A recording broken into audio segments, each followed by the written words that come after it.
wasn't yours. I'm going back, I'm going back, I'm going back, I'm going back, I'm going back to who I was before. I like me better, I like me better.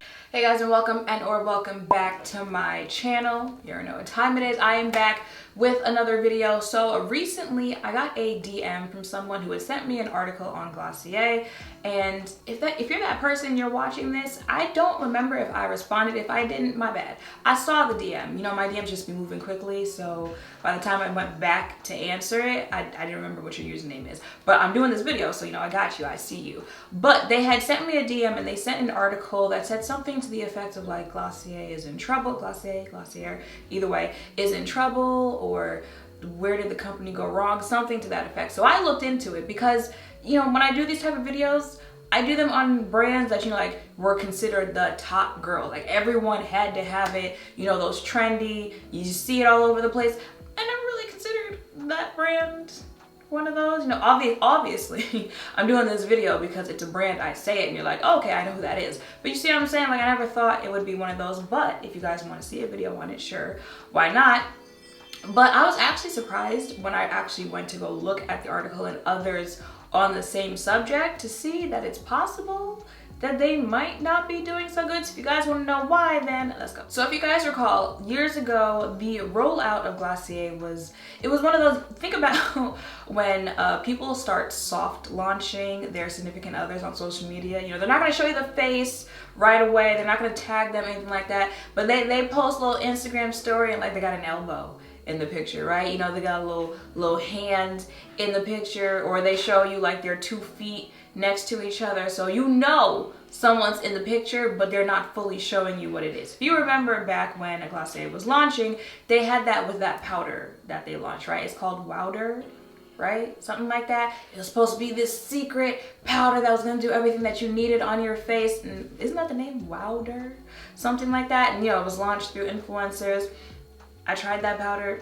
It was nothing to write home about, and honestly, a lot of Glossier wasn't much to write home about trying it out. But it was a brand that, you know, quickly became popular because it was like the definition of your skin but better. Like you put the product on, like people were doing full faces of Glossier. I spent $400 just for it to look like my actual skin. You know, everything's very sheer. It was a very ingredients, skincare promoted type brand. Like even in the makeup, like these are the ingredients in the makeup that's gonna make it still good for your skin. It was very much that type of brand, and there at the time there was a niche for that, because if you remember, that's around the time where it was very much so full face, you know, Instagram makeup type thing, and some people were like, well, I don't want that, so here's this brand and they're doing this, let me go try that, right? And it quickly became a popular brand. Now they also have skincare and body care, and from my experience trying Glossier, those are some of the things that were more memorable for me. As a whole, the brand itself wasn't doing much for me. But if I had to recommend something, I would probably recommend the skincare and the body care before I recommend anything like makeup related from the brand, right? So time goes on, I really kind of forget that anything's happening. So I get that DM, I go look at it, and the reason that people are saying it seems like Glossier might be in trouble, they might have things going wrong for them, is because last month, end of last month, it was announced that they were laying off about 80 employees, something to that effect, which would be 1/3 of their corporate employees. And you think to yourself, okay, well, if you have to cut all these employees, it's probably because you can't pay them. If you can't pay them, it's because you're not making enough money. And if you're not making enough money, then you're not doing good, right? That's how some people start thinking. While looking into this, I saw some other articles where another reason people thought that they were in trouble is because their social media presence is not the same as it was years ago.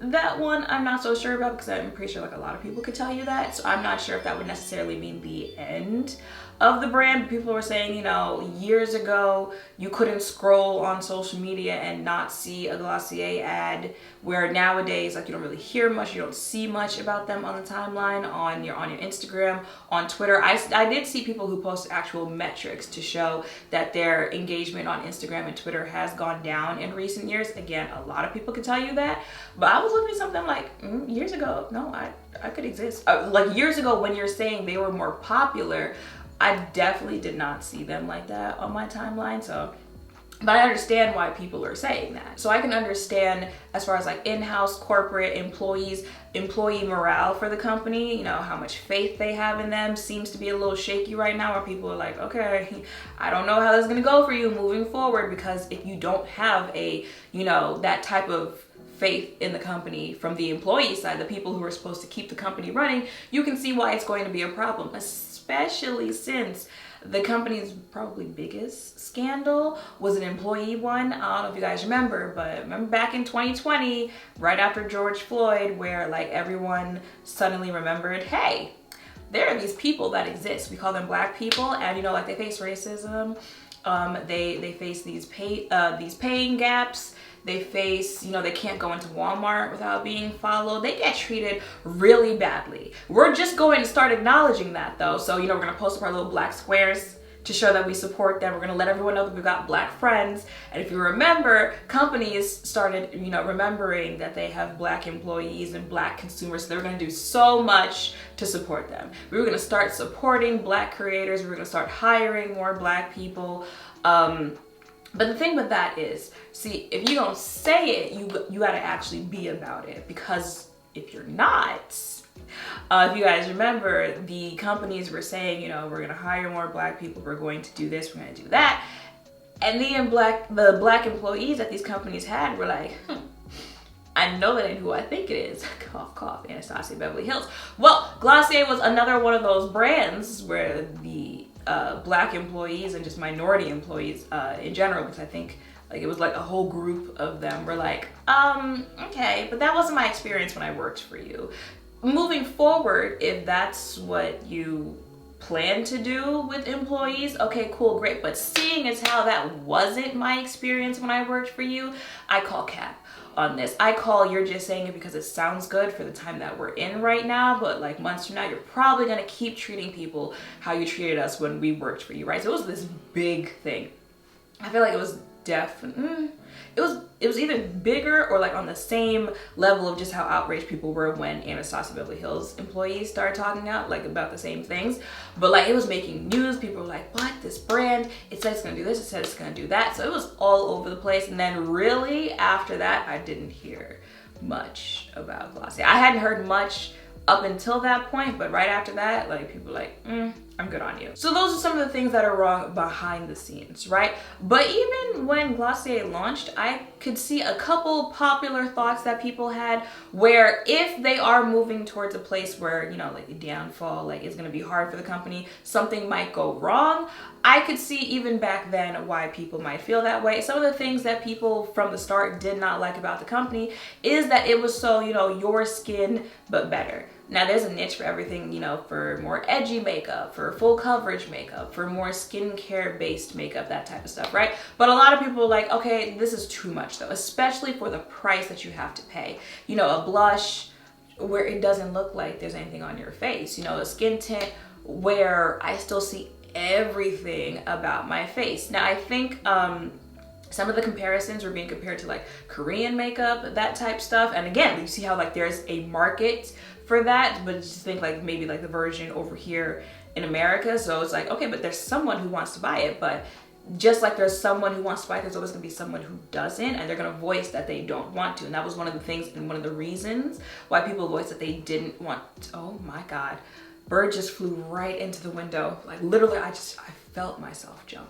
I really do not remember what I was saying. I know I had mentioned like the first reason that people had an issue with their actual products, but I don't remember where I was going with this. I'm just gonna move on to the next one. Another reason people had a problem is because when companies are so, you know, it's all about the ingredients, it's all about makeup that's like skincare and your skin but better. A lot of times they have this pattern where because they feel that way or they promote themselves that way, they very much so lack inclusivity. You know, they don't need that many shades in the foundation because it's supposed to look like your skin. So you can make less shades work for more people. I'm sure you guys have heard that before. They don't post, you know, that many different skin tones on the page, and that was something that people called them out for. So that whole racism scandal with employees certainly did not help them when people already feel like you make it very clear that your products are not meant for me because, you know, I guess if you're a deeper complexion, you don't care about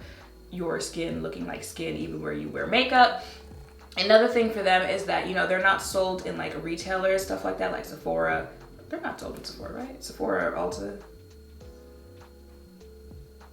Yeah, they're not sold in retailers like that. So it's good for them that they keep everything within themselves. But, you know, when people don't have the luxury of being able to walk down Sephora or walk down Ulta and just discover this new brand, it really is about what you're putting out and how you promote yourself on top of that. So having a scandal where your name is in the media for the wrong reasons, and having products that when people find it, they might really ride hard for it, but like how many people are you getting to find it? I could see why people are like, I don't know how it's going to be for y'all in the future. But like I said, I never really, you know, consider this like a MAC cosmetics, anything like that, as far as trendy, as far as, oh my god, everyone has to have, you know, like when you finally get that beauty blender and you're like, I am finally sitting with the cool girls on this one. I don't feel that way about Glossier. So, do I think there's gonna be some dramatic downfall type thing? No, because I don't think they were sitting that high up there. So moving forward, what do I think is gonna happen for Glossier? I think it's going to continue on as the brand that it is. You know, I think it's going to continue to attract the same fan base. I think it's gonna continue to put out the same type of products. And if there is a, you know, fall for them to where it gets even worse since they just had to cut 1/3 of their employees, how do I think they'll get there? By continuing on as the same exact way that they have been. Like, nothing innovative about this brand, nothing about this brand that's like, you know what, you are doing something I have never seen before. Like, that's just how I feel about that brand. You guys know I'm talking about products and I'm like, you know, I can take it or leave it. That's how I feel about the brand in general. It's literally just there. You take it or leave it. So if there is ever, you know, in the future where someone's like, oh my god, they filed for bankruptcy, oh my god, they're closing down, I feel like that's how they would get there. They just continue on, and then people are just like, they find other things. They find other brands that excite them, other products, and you just kind of forget that it's there. So what do I think they would have to do for that to not happen? I'm really not even sure, because it's like, what are they capable of doing? They did try something different. I don't know if you guys remember that it was like Glossier Play, something like that, where they had created this kind of like sister brand, but that had to quickly close down because people started dragging it because like one of the products had glitter and stuff like that, and you know, especially nowadays, people are like, okay, we want to be cute, but we also care about the planet, you know, how is that sustainable? Like, they tried something different for them and it didn't work out. They had to quickly close that down. So it's like, are they capable of doing anything innovative, anything that'll make people say, oh, okay, I don't think they are. Not even trying to be mean, no. They never, no. But you know, on this channel, we like to say never say never. So they could do something that's, you know, a little more eye-catching, but if they balance out this whole employee layoff type thing to where they can continue riding this out, it's kind of one of those, like, if it's not broke, why not fix it? But again, it's a gamble. It's if it's broke and you don't fix it, we see how that can go. So I really feel like we just have to continue on and see what happens with Glossier. But that is it for this video. If you guys did not know about this, let me know your thoughts in the comments down below. If you expected this from them, if the news of the layoff is enough for you to think that they have a downfall coming or they've fallen off, if you like them, what it is you like about them, let me know all that in the comments down below. Make sure to thumbs up, comment, subscribe, turn notification bells, guess where, down below. Thank you all for watching. I'll see you in the next one. Bye.